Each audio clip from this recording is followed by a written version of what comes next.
সালামু আলাইকুম। আমি doctor Naimul Kibria, BHMS Bangladesh homeopathic medical college, DHMS Rokeyan Islam homeopathic medical college. আমরা বলতেছিলাম চোখের সমস্যাগুলো নিয়ে। চোখের সমস্যার আমরা গত কয়েকটা ভিডিওতে চোখের ইনফেকশন, তারপর কোনো কারণবশত চোখে কোনো ইনফেকশন, এবং শেষমেশ আমরা বলতেছিলাম চোখের পাতা ফোলা নিয়ে। তো এই পর্যায়ে আমরা বলবো চোখের পাতা ঝুলে যাওয়া নিয়ে। চোখের পাতা ঝুলে যাওয়া অনেক রকম কারণ হতে, নার্ভের কারণে সাধারণত সমস্যাটা হয়। এই চোখের পাতা ঝুলে গেলে আমাদের হোমিওপ্যাথিতে কি কি সমাধান আছে এ নিয়ে আজকে আমাদের ভিডিও। আমরা কিন্তু এই পর্যন্ত এই সবগুলা কিন্তু সমাধান নিয়েই বলতেছিলাম, রোগ নিয়ে আলোচনা খুব একটা করি নাই।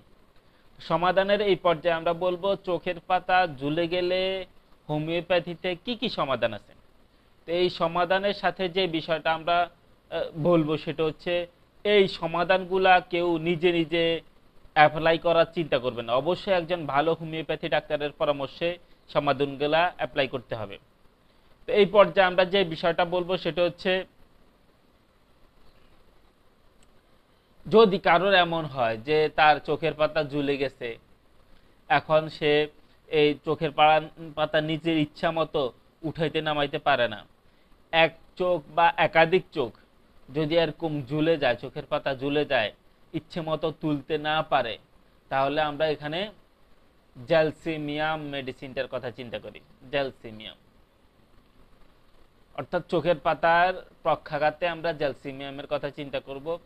এরপর আমরা বলবো যদি চোখের সম্পূর্ণ পক্ষাঘাত হয়, এখানে আমরা চোখের পাতা বলছি, কিন্তু যদি সম্পূর্ণ চোখে যদি পক্ষাঘাত হয়, পুরা চোখ যদি মনে করেন একদম প্যারালাইজড হয়ে যায়, তখন কি করব? তখন আমরা কোস্টিকামের কথা চিন্তা করব, কোস্টিকাম। এরপর আমরা দেখি যদি কারোর চোখের উভয় পাতায় পক্ষাঘাত আসে বা উভয় পাতা ঝুলে যায়, মানে চোখের দোনো পাতা এরকম হয়ে যায়, মানে এটা উঠাইতে পারে না, এই দোনো চোখের পাতা যদি ঝুলে পড়ে বা পক্ষাঘাত হয়, চোখের পাতায় যদি পক্ষাঘাত হয়, তাহলে আমরা সিপিয়া মেডিসিনটার কথা চিন্তা করব।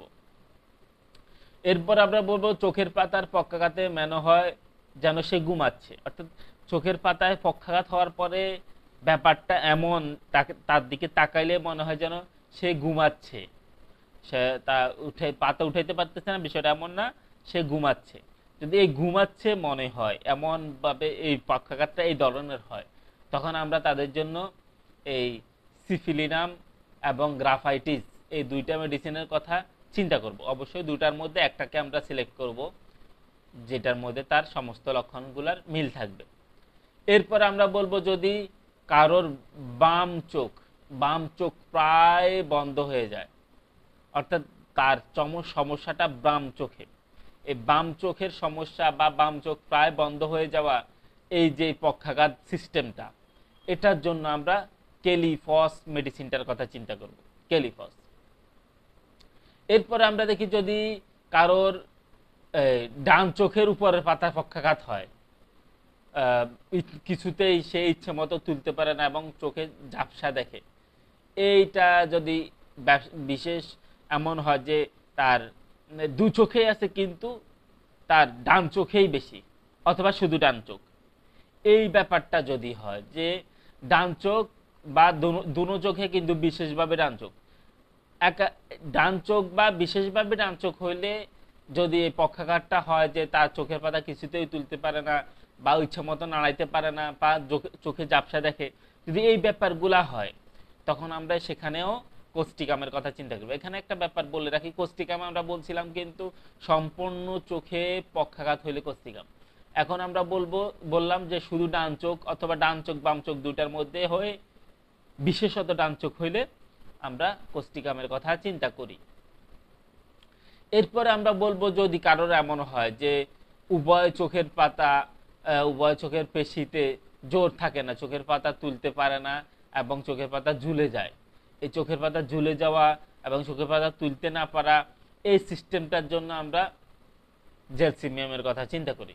জ্যালসিমিয়াম উভয় পাতাও হইতে পারে, এক পাতাও হইতে পারে। পাতার পক্ষাঘাতে আমরা জেলসিমিয়ামের কথা চিন্তা করি, যেটা আমরা বলছি। জেলসিমিয়ামের আর একটা ব্যাপার যেটা আমরা বলা দরকার, সেটা হচ্ছে টাইফয়েড বা মস্তিষ্কের প্রদাহের কারণে যদি চোখের পাতা ঝুলে যায়, টাইফয়েড রোগ বা মস্তিষ্কের প্রদাহের কারণে যদি চোখের পাতা ঝুলে যায়, তখন আমরা জেলসিমিয়ামের কথা চিন্তা করব। তো এই বলে আমরা আজকের মতো এখানে বিদায় নিচ্ছি। আমাদের পরবর্তী ভিডিওতে আমরা বাকি বিষয় নিয়ে আলোচনা করব। আজকের মতো এখানে বিদায়। আসসালামু আলাইকুম রহমতুল্লাহ।